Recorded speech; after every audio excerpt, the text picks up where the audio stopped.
Most people think that financial planners are just for the wealthy. No. And it's wild when you say that. It's like, It is. I need to be fit before I go to the gym. No, it's the opposite. We've had clients cry because obviously when we sort of ask those personal questions to them, what money means to you, they don't know how to articulate that. We have so many changes happening in the Australian federal government, and the ones that are impacting both productivity as well as tax and financial planning advice. How does a financial planner and a good accountant protect you from these future changes?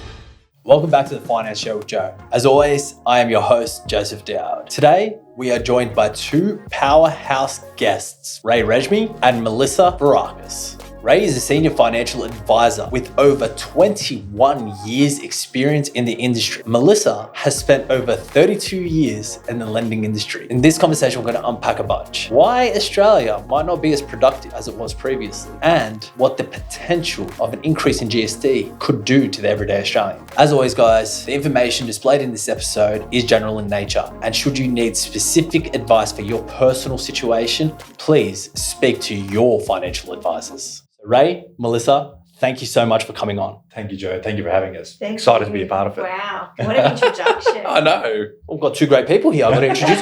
Have you seen how I'm dressed today? Yeah. I've got Ray here, mate. I've got Ray and I've got yourself. I've got to look the part. I'm often in a basketball jersey and shorts. I want to call you Mr. Pacino.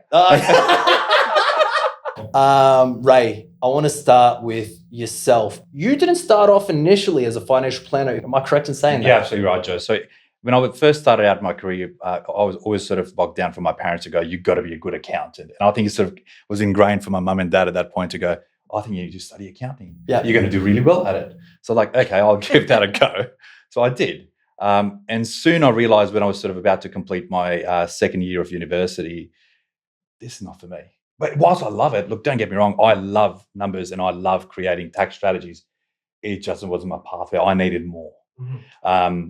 And that made me sort of the realization of, as financial planning was evolving at the time, that it's not just about investments, it's about creating a good amount of tax strategies for good clients and working out a pathway forward so they're going, right, this is how it's going to sort of work for me. Mm-hmm. So that was my idea of it. Yes, I was a spreadsheet prisoner for a little bit, but I sort of escaped out of it. I think I'm very similar to yourself. I studied economics, and I don't think there's any economist that hasn't spent 10 hours behind their desk every single day. It's just spreadsheet, this prediction, that prediction. And I just go to myself, this isn't for me. I like talking to people and I like creating solutions. So I think that's why you and I got along straight away. It was like a nice little hug at the MFAA awards, you know? People have introduced me to you two as the long lost brothers. Me and Ray, long lost brothers.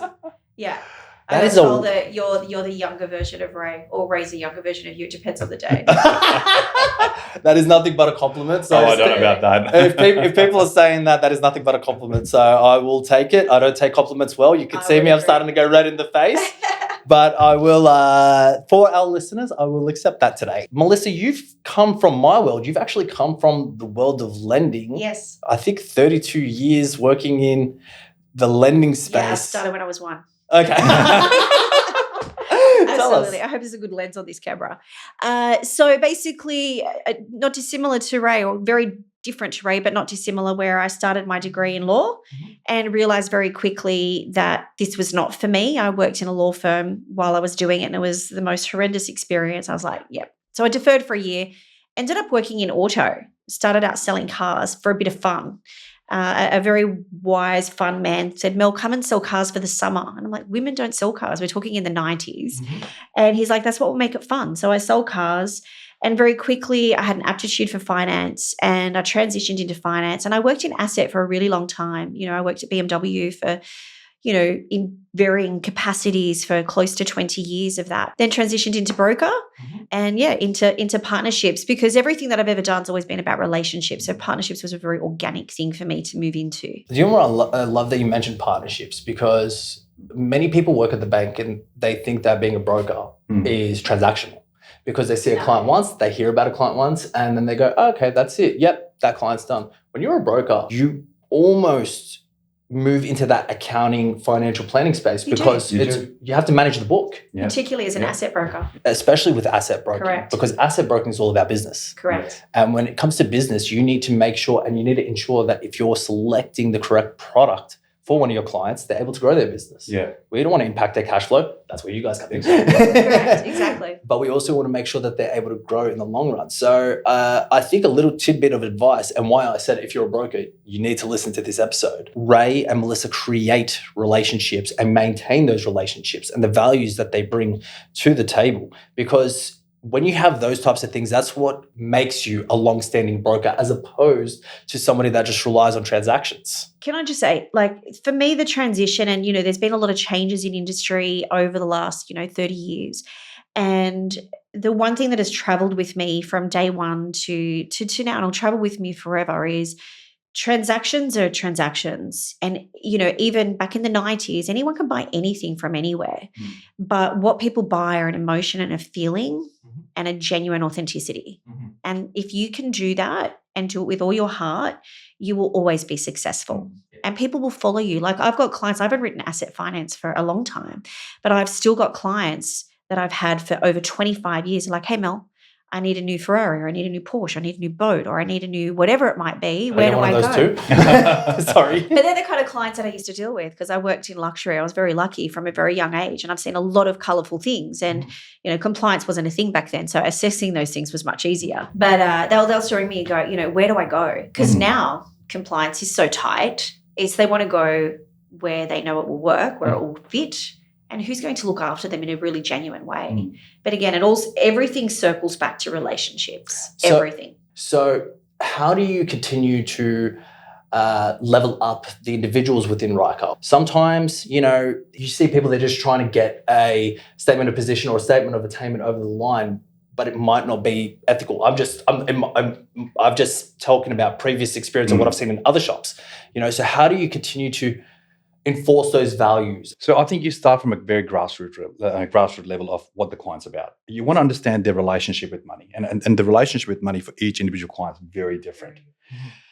Like, we've had clients cry because obviously when we sort of ask those personal questions to them, what money means to you, they don't know how to articulate that. Yeah. And that's astonishing sometimes because they feel like they're sort of, they've lost that time.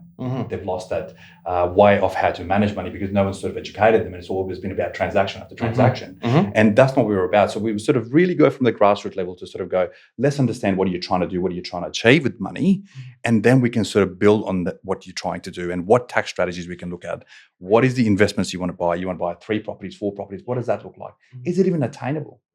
And then once we sort of build out a bit of a roadmap along that side, that's where the trust comes from. It's not about just going, here's a paper, here's a transaction, thank you very much. But one of the things the team do really well is it's not literally about just a transaction. The team do work on cash flow and budget, whether you be an individual or a business. So it's not just about what is it that you want to achieve. It's like, how can we achieve it? Is it in your realm of affordability? Let's have a look at it. And how do we budget for that to achieve it if it is there?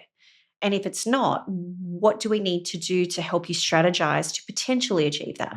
And the team do that really well. And it's not like we're trying to put them on a diet here or the financial diet, but sometimes that conversation needs to be had. Well, it all comes down to the relationship with money, right? It's how badly do they want to achieve? What diet do they? If you use the analogy of a diet, there's a keto diet. There's a calorie deficit diet. Yeah, exactly. Like, there's all different kinds. What diet do you want? What works in your world? Yeah. And let's create it. Yeah. Over the last 5 years in particular, I've noticed an addiction to mobile phones. And there's a reason why I'm bringing this up.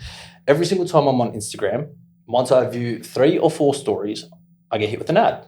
I get hit with a $100 ad, or you should buy my ebook, or you should buy, this accessory for my iPad, or you should buy this, or you should buy that. So for someone like myself, okay, who has battled ADHD their whole life, thankfully, thanks to meditation and stuff, I've been able to get it under control. How do you assist those individuals, and how do you help them get back on track? Because people are just getting overly exposed to spending all the time. We're in the largest amount of debt we've ever been as individuals in Australia. So how do you help people? How do you guide them back onto the path? Is it a phone call? Is it a text message, email? What do we do? So I think you start to learn from their spending practices to go what they're spending on, and I think what information they're soaking in their head. And sometimes it's about unwinding that information and then rewiring it to go, well, look, I think let's just go back to the basics here. What is debit? What is credit? What is it coming in? What are we spending out here?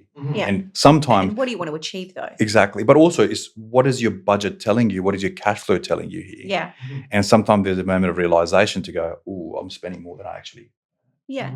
But for some people, it's also going, I don't want to change how I'm spending. I'm very comfortable with what I'm doing. But with what I do have left over as my surplus, what can I achieve? Yeah. But I think there's got to be then choices conversation to go, what is your priority? That's exactly right. Yeah. And there's no one size fits all. I think. No. And I think different people have different priorities, and you work with that. Yeah.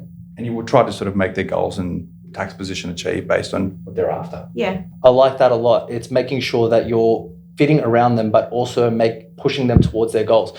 I'm an all or nothing person, and I think you guys have realised this. You've definitely realised this, Melissa. Really? I'm really shocked that you say that, Joseph. Because I look at you and I feel like you're a little bit timid. Completely timid person over here. No, so I am all or nothing. You know, it's I go all in, and I get excited. And when somebody says to me, "This is your diet," you know, I'm on the diet. That's it. Yeah. Let's go. But how sustainable is it when you're all in? That's the thing. I'm not going to comment on that one just yet. But no, it's for the average. I don't even want to say average, for the everyday individual. You know, it's.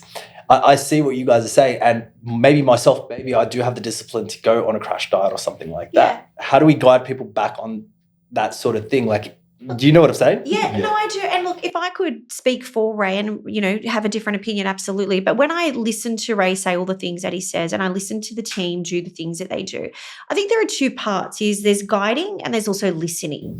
So one part is firstly, listen to your client, understand their mindset, their strengths and their weaknesses. And, you know, when you're guiding someone, there's no point guiding someone into something you know that they will not do or is not sustainable, because you're setting them up for failure and not success. And that's not what we're about. So I think it's, you know, putting people on that trajectory that, you know, is in the realm of, you know, again, circling back to Ray's comment before, the diet that they can sustain. And sometimes with those people, when you put people on a diet, you can push them that little bit more and they'll jump on, because it's that mindset and that rewiring. But it's almost the team are almost like counselors as well. You know, it's rewiring the way they think. And that's a journey. It's not a one conversation. Definitely not. And it's not in a day. And we have team members in our team that their role every year, and I love that we do this, their role is purely, and I'll use the word compliance, but every year their one job is to reach out to every client on the annualized basis of, this is a journey we set you on for the last 12 months. How's that going? Let's look at the numbers. Let's look at your budget. Look at your cash flow. What do we need to fix? What do we need to change? What do we need to reassess? So that everything that we do for that client is current and valid and in their best interests for tomorrow. Yeah, but it's also Mel brings up a good point. It's the accountability piece. And I think what needs to happen in that position is almost like before I went on diet, after I went on diet. So what does that transformation look like for me? Yeah. From a financial health perspective? And how good do I feel? Yes, I've got to have a reward mechanism, because I can't consistently be on diet. I need a bit of a reward to say, going, great job, here's my chocolate. I absolutely. I love that. Yeah. And like, how exciting is it when you put someone on a path and you go, okay, in 12 months, prior to 12 months, your projected growth on whatever it was that you were working on was $5,000 for the year, as an example. Yeah. And this year with that new diet, you've now got, instead of $5,000 in year 2, you've got $12,000 that you've earned this year. How, like, it's like that when you lose that 5 kilos, or you gain that muscle mass, or whatever it is that your diet wants you to achieve, you're like, yes, you know, you see the wins, and you feed off those wins. They're addictive. And I think I can give you a bit of a case study on that. I mean, like, we've had a couple who would earn really good income. Well, when I say income, they were earning about $120,000 each. The couple combined, they were paying about $60,000 in taxes. So we looked at the whole holistic position of what they had. They wanted to pay their mortgage a little bit faster. They wanted to acquire a little bit on the superannuation side. So when we sort of looked up a bit of a catch-up contribution strategy, what we would do is go, look, instead of you sort of salary sacrificing and letting go all of that, let's have all of that money come into your offset account. And every May, June, we utilize that $10,000, $15,000 to throw that in your super fund because you want to build that up faster. And when you do your tax return, we're going to claim that 15 grand as a tax deduction. So now that each individual was getting about $4,500, $5,000 each as a refund. That's amazing. That's the sort of stuff that people need to know why they need to go see a financial planner. And we spoke off camera about this, whether you need to be wealthy or you could be an everyday person to speak to a financial planner. And the reason I bring that up is that's $4,500 that has come back as a tax refund. That is usable each. So that's $9,000 and each now. And you compound that for the next 20 years, that's magical. Correct. And then you reinvest that. I'm not even thinking about compounding. I'm not even thinking about that. I'm thinking that's somebody's grocery bills for the year. Yeah. Because the cost of living has gone up so high that most individuals that are on a salary or they're not on a job that, is paying a high commission or any bonuses or anything like that, they're actually suffering. Yeah. And the reason I wanted to bring that up is because most people think that financial planners are just for the wealthy.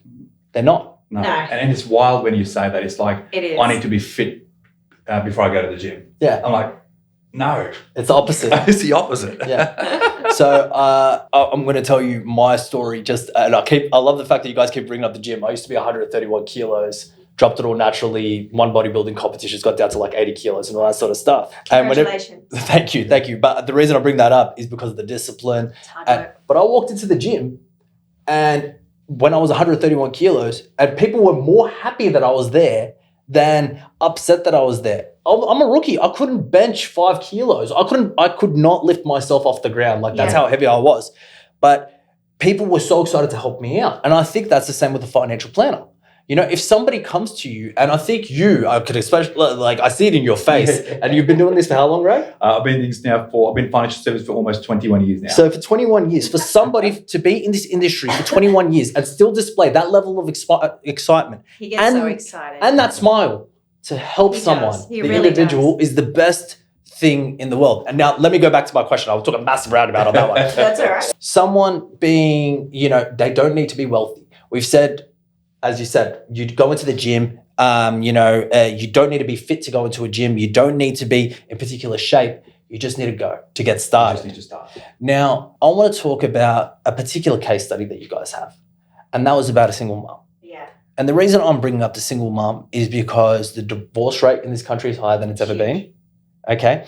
There are a lot of people that don't have the fiscal knowledge to be able to assist themselves. Yeah. We have, unfortunately, we're not going to start the arguments yet, a government that doesn't know how to support the individuds out there. So how has a financial planner gone and assisted a single mom with just 2 kids, be able to wipe out 13 years from their mortgage and save on their taxes at the same time? Do you want me to do this one? I'll let you do that one. So, but look, I'll preface with this particular case study really resonates with me, and you hit on some of those things in a moment ago, which is I was raised by a single mum, and I was raised uneducated about financial services, as was my mum.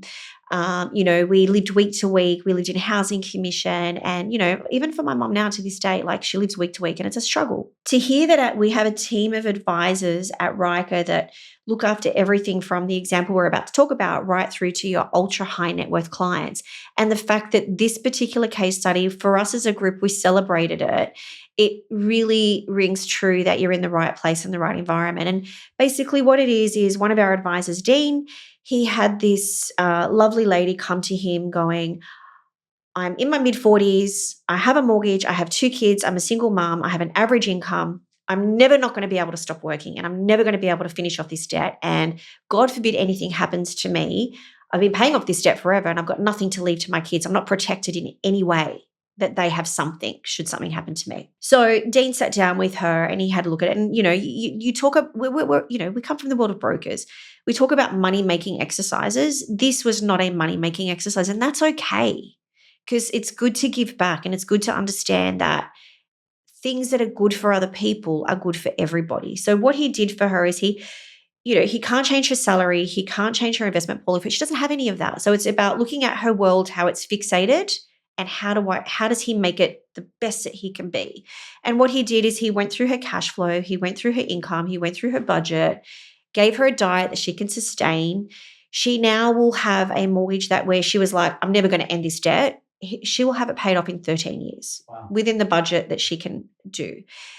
He reworked her super and the strategy investment in that super, that her super balance will increase to retirement age by, I think it was about $190,000. She doesn't have money to throw around. It's just adjusting it. Mm-hmm. And also, her tax saving each year is $1,000, but that's $1,000 for a single mum. That's a little weekend away with her kids. Yeah. It's whatever it might be. So, and also he set up her insurance. So now that she's protected and it's an insurance that she can afford. So for us as a team, outside of the big examples we can tell you where we created someone's wealth over millions of dollars and bits and pieces, we have a million of those examples as well. This for us as a team, a lot of us come from families where they've moved abroad. We've come with nothing. Single mums. We all have little stories to tell where if I look at our team, all of us have generated from families where we've come from very little. Mm. And to do those little wins that for this particular mum, she was in tears. Like it's a big win. Mm-hmm. It really resonates with us. And it's the reason that we do what we do.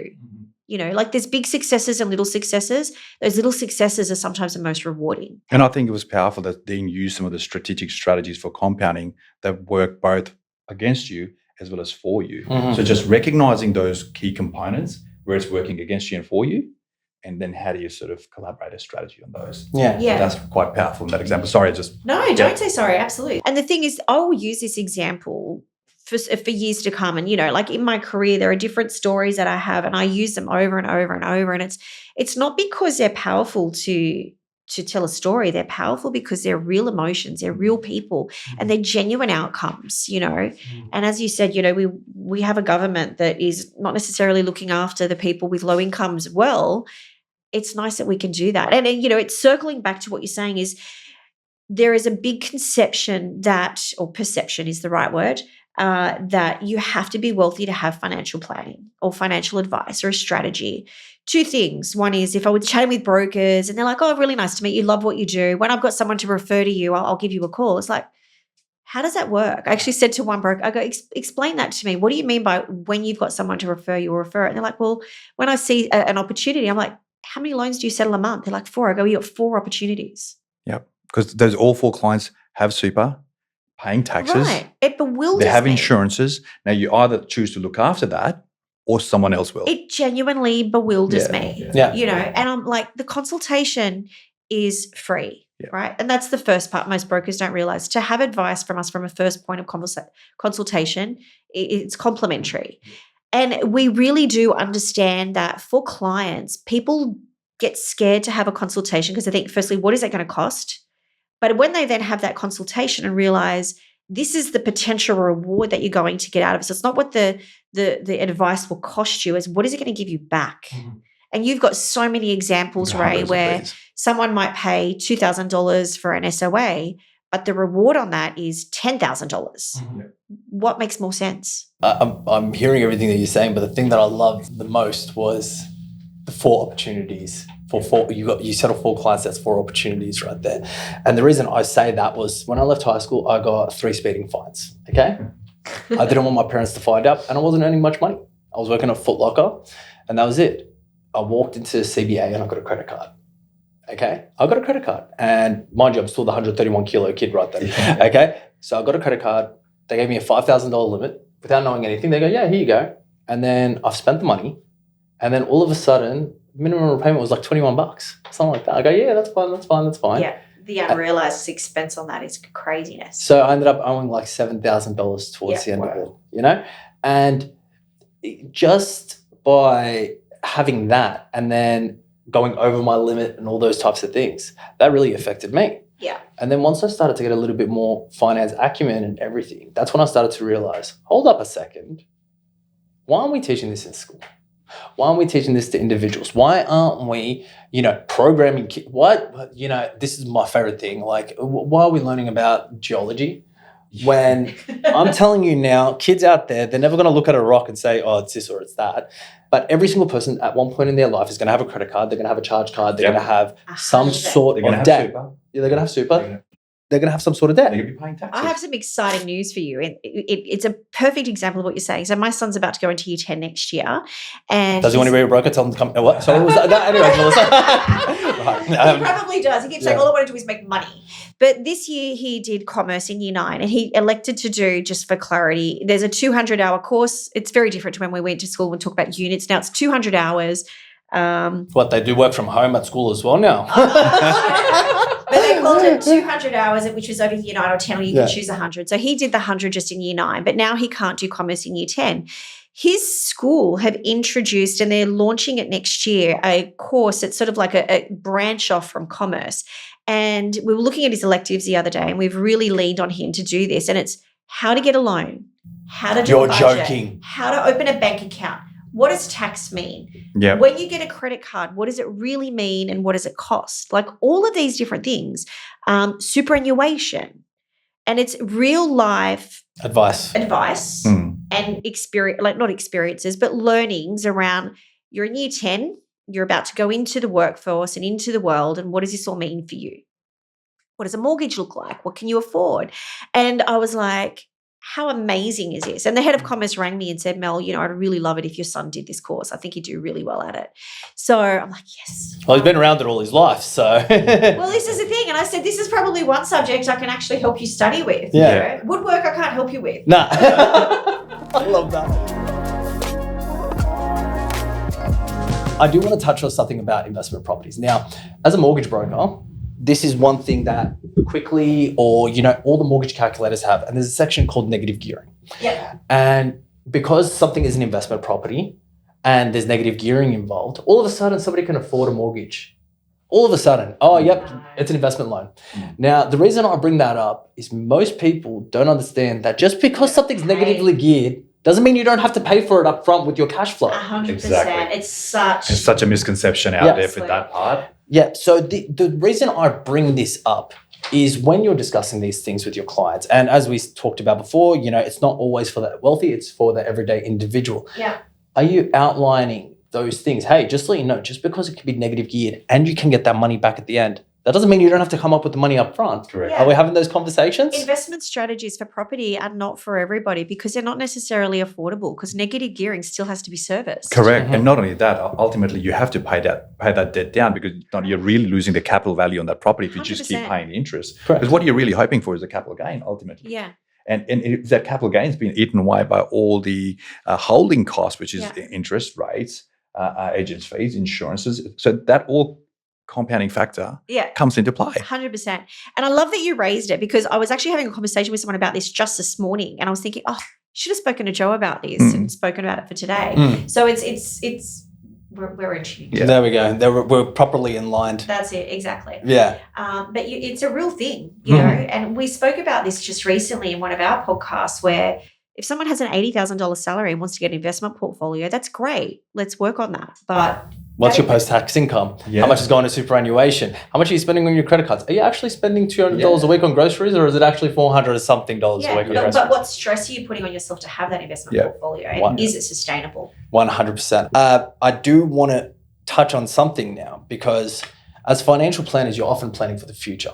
Yeah. The accountants are often reconciling in the past. Now, I do want to note, a lot of listeners don't actually know the difference because you have a lot of accountants that advertise themselves as advisors as well, but most of the time they're just trying to reconcile what has occurred in the last 12 months. So could you give us, provide a definition as to the difference between financial planning and accounting for our listeners?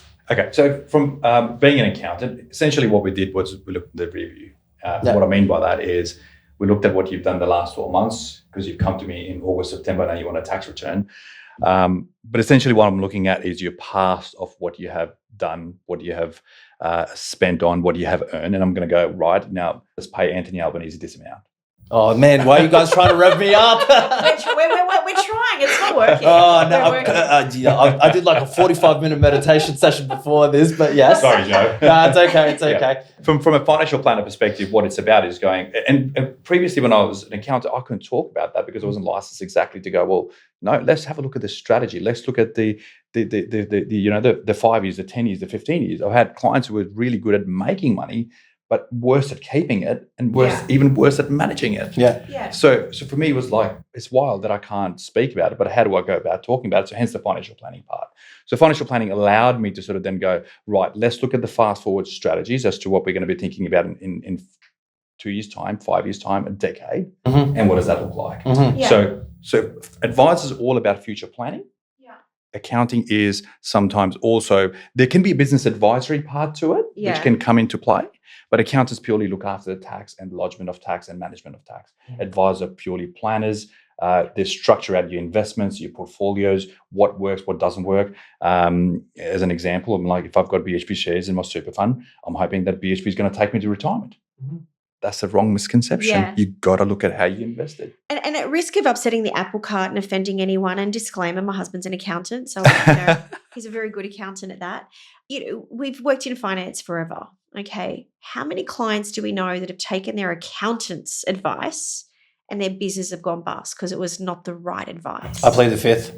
Right, but it's just we've got so many. It's you hear them go, "Oh, my accountant told me to do this. My accountant told me to do that." And, it's a trusted relationship. And I'm sure that accountant did it with good intentions, but walking out of your square that you're not licensed, authorized, accredited, or equipped to do, lean in on the other people that are around you. One thing I want to bring up is the reason why people need financial planners and accountants, for that matter. Everybody needs an accountant. It's a collaboration. It's a collaboration, but one thing I do want to say, and I'm going to make you two laugh in a second, please don't ask your broker about the advice for your tax structures or how you should set up a business. We are here to help you borrow money after we get the advice from these lovely individuals. Not myself. Do not come to me and say, hey, should I go co-create a unit trust and start trading in? I'm like, no, wrong person. No. You're not coming to us. My biggest issue with the broking industry right now is you can get you get your certificates in a day, you on board with AFCA, you register with one of the bodies, you're a broker in 2 weeks. Someone told me the other day they became a broker in 2 hours. Yeah, I believe it because there's so much access to become one. And university for 5 years? 5 years. 5 years. University for... I went for 2.5. But you were studying law, correct? If you did want to complete your degree, it was 4 years at the time? 4 or 5? Yeah, then you had a year at the bar or a year at law school. And then you had the three years of placement, which means you was then still learning as an advisor to go, well, how do you manage it? Perfect examples, okay? So look at how much experience there is. For a broker, it's a 1-day course now, and you can handle tax file numbers, passports, driver's licenses, tax returns. Like there's so much sensitive data completely. that people have access to as brokers. And I've said this time and time again. People are like, there's too much compliance in broking. I think there needs to be more. Okay. Like I know it's such a left of field thing, but I'm saying this from the position of I have seen so many people come to the industry and just say, oh, do I need cybersecurity and data protection? Yeah. And I'm like, I'm going to jump off the balcony. Like, that's it. Like, look. Yeah. And if it makes you feel any better, it's been like that for such a long time. So I'd say 2 parts to that. One is when I was in finance, when I worked at BMW, I still remember like back then, 2 things, auto was a dirty word and brokers was even a dirtier word. So compliance was loose. Nobody wanted to go to a broker. You either went to your bank where you were trusted, ex-accountants and things like that. And, it was just so much harder to be in that space. And, the broker industry back then was very few and far between. And now it's the largest space. And good for that because brokers, the reason for brokers is it's a great purpose. It's the largest capacity of lending in any space. And we do a great job. But I do think there definitely needs to be tighter rules around your ability to access people's information and what you do with that information and how you provide that advice. But I feel like we are moving in that space better with the mentoring and the 2-year requirement of somebody looking over you. But again, you're right. It can be tighter. Guys, we have so many changes happening in the Australian federal government, and the ones that are impacting both productivity as well as tax and financial planning advice. I bring this up to you guys because I want to know how these changes are going to affect people in the long run. How does a financial planner and a good accountant help you? How does a good group of planners, accountants, brokers, and I am shameless plug right there, No, it's protect the you. triangular. Yeah. Collaboration. Yeah. But how does that protect you from these future changes? I think you start to strategize a lot earlier on because you know what the bills are being proposed and what's likely to go ahead. So we don't want to jump necessarily the gun either in terms of the strategy, and because if not, you'll just make yourself worse. You want to, as soon as the bills are passed, you at least what you've done is you've got plan in place that should an event occur like that, how we're going to tactically strategize an asset. I'm like, for one of our clients, they've got $4.5 million in superannuation asset. Now, what we're going to be utilizing is a structure called investment bonds. Yeah. Now, what the investment bonds does is we've taken out the superannuation asset and we have done an investment bonds, which means whatever he's earned in the next 10 years, completely tax-free. Yeah. I've got to give you a phone call after this, all right? We've got to give this But guy there's a so phone many call. different strategies that you can align yourself to go, okay, if this is the rule that's going to change, we're going to pivot this way or we're going to pivot that way. And if I say it from more of a layman point of view, because, you know, Ray's lens is definitely from the advice point. Mine is from the person on the subject of all of this stuff, is it's the realization that you need a good broker so that you have access to the right loans, the right rates, the right policies, all that bits. You need a good accountant that is optimizing all the right taxes in the right areas and the claimabilities. But you need a really good financial advisor that you have those annual reviews because, you know, it's like someone saying, I don't need a lawyer because I understand the law, but you don't understand the intricacies of it. You don't need, if you need heart surgery, I don't need heart surgery. I know my heart beats. Like you need a financial advisor now because while you might understand your finances to some extent, especially the way the government moves, policies move, shifts move, all of it, as an advisor, your niche is understanding the deeper intricacies of, you know, what the propositions are, what the future might be. And that whole triangular relationship is that ecosystem is required, I think, more than ever, because what we can control is how we manage it, how we look forward, but what we can't control is policies, shifts and changes. Yeah, but it's also, they're all individual. So you've got your personal tax law, you've got your superannuation tax law, you've got the investment structure. So what are you trying to do is now pivot from different places to work around to go, well, what is the best scenario that's going to fit for my client from a superannuation tax law perspective, from a personal tax law, and what investment I can sort of circle around to make sure that I don't pay inheritance tax or a... Oh, no, don't get me started on that. Yeah. But it's so true. It's like understanding how do you build for that retirement plan in a different, clever, strategic way that gets you the most and you pay the least. Yeah, and that constantly changes. Yeah, I can use an example for that.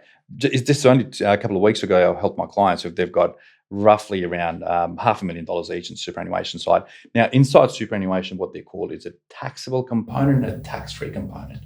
So a taxable tax component is where the kids, if they were to inherit that money, when they pay tax. So what we did for them, given their age, we did a strategy called a cash out and recontribute.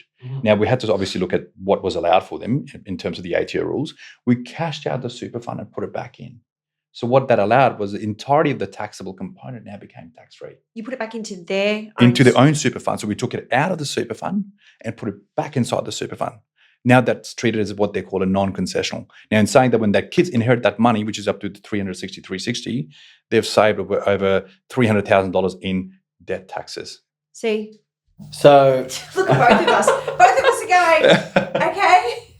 This is why I keep saying to people, don't go to your broker for financial planning advice, okay? Final question. Sure. How is your group supporting more brokers out there? Because I see you guys at every single event. I see you guys at the MFAA, at the FBAA. I see you guys at, the large gala days, everything. So how are we supporting more brokers and how can these brokers find you or reach out to you? Ooh. You go, Ray. Okay, so how are we supporting brokers? I mean, like most of the brokers want to do the right thing and they go, Ray, we just don't want to step into something and say something wrong where I put my client in a worse position. And every broker's about that, and I love that part. Most of the clients are talking about SMSF as they're becoming more and more popular. They go, but look, I don't know much about it, but if I say something incorrectly, I've set them up for the wrong part of the tax. If I say go buy a property in a company name, company has no CGT exemption. I don't want to say that, and I might sort of set my client up in the wrong way. So the good thing is there's now awareness starting to build up as to what we do and how we add value. So we're starting to educate brokers on why is it important to sort of relook at those tax strategies, because if their goal is to buy a second property, how do we best position them now to get them to that second home or third Yeah. home or fourth home? Mhm. What is the tax strategies involved? What does the cash flow should look like? So when the client walks away out of that meeting, they go, right, I've got a clear pathway on what I need to do if my goal is to buy second, third, fourth property. Yeah. So that's one part. Second part is, how do we ensure that there is a safety net for me should something goes wrong? That safety net, maybe in the form of the insurance, will catch me. So the bank doesn't come and encumber my assets. Yep. Yeah. So I think also too, though, that like the thing to probably note is how are we supporting brokers? It's also around education for them. And I think you sort of hit the nail on the head earlier. A lot of brokers sort of think of financial advisors purely through insurance or super or retirement plan. There are so many other things. You know, it could be a divorce, as you mentioned earlier. It's you've had more children. It's you've just acquired your first mortgage. How do you strategize for that? It could be for the cash flow. So it's also us, how are we supporting brokers? It's that education around there are not 2 or 3 areas that we specialize in. There's probably 20 different trigger points that are outside of just the I settled alone that you would go, you probably should speak to an advisor. So to work on that, whatever it might be. So I think that's a really key thing to note. And trying to create an ecosystem for that client. Because the client comes to you going, well, you've got a wealth of knowledge as to the broker, and they'll ask those questions. But we want to be that supporting ecosystem for that broker. And the client's so happy walking away going, I came in with that part, I got help with every other part that I was looking for, because I had to go somewhere else to look for those services anyway. So one thing I want to bring up as a final sign-off, for brokers, the riskiest thing is a client leaving, because clawback. Clawback will always affect a broker's back pocket. That's their upfront commission and their trail book, the sizability of it. So by working with a financial planner, what ends up happening, well, it's not so much there's no clawback. It's you're creating an ecosystem where they're not going to be leaving you because you're not acting, as I said previously, transactional. And I'm glad that you said that. Yeah, because if you think about it, and you're a broker, so you get this, right? Majority of your clients as a broker, your lifespan with that client is 3 to 4 years. Yeah, that's not happening here. No, but like, as in, not every client buys investments. Not every client, like a lot of them, you know, whilst you keep that relationship, and there might be a refinance or a referral, but the reality is a lot of people have one home. A lot of people buy one car every 3 to 4 years, or some people buy one car every 10 years. So your ability to engage with them as a broker, there are limitations for some of those clients. When with us, whereas, and it's also about that ecosystem, as Ray has mentioned, is we are building an ecosystem where there is an annualized requirement and want for us to engage with that client. We're building on that. We're circling it back to our broker where it's obviously fits and it suits. But that client is always owned by that broker. So that relationship with you for them is also, it's a different kind of conversation. It's a different touch point. It's a different trigger, and it's a bigger care factor. But then with that, one of the things that I do love with the team is, let's say you send us your sister, Jo, and, you know, we look after her. And the team, I'm going to be a bit, sales like for a moment. And No. I love shameless plugs. It's all good. This is one of the things that really drew me to come work with this company is, you know, their ethos, their values, and their genuineness of wanting to do the things that they do. And you look at that and you see their NPS score sits at roughly 4.8 and above consistently. And that's no easy feat in financial planning. Like, it's not an easy feat. It speaks volumes. But the result of that is you send us your sister. Your sister's Laura. Laura has such a great experience with Ray. Ray's shown her, you know, we circle back to the case study we used of our lovely client earlier. You know, that client, she's going to tell 3 of her friends, and they're going to refer to us. Now, statistically, that client is not yours. That's ours. But what we do at Ryker is, if you could imagine you're a trunk and you're the root of that branch of that tree, those clients that come referring into us, whenever we have things that need circling back into a lending space, come to you. They build on your ecosystem, and we remunerate you on that. So we're consistently, so upfront and ongoing. Yeah, whatever we do for that client, even though you didn't refer us that extended client, we still remunerate you on it. We want to build your ecosystem. So there's 2 parts: is what we do with that referral from Laura comes to you anyway as well. And then anything from a lending point of view comes to you as well. Comes back. It's a boomerang. It's a full ecosystem that we're branching out that you would never see.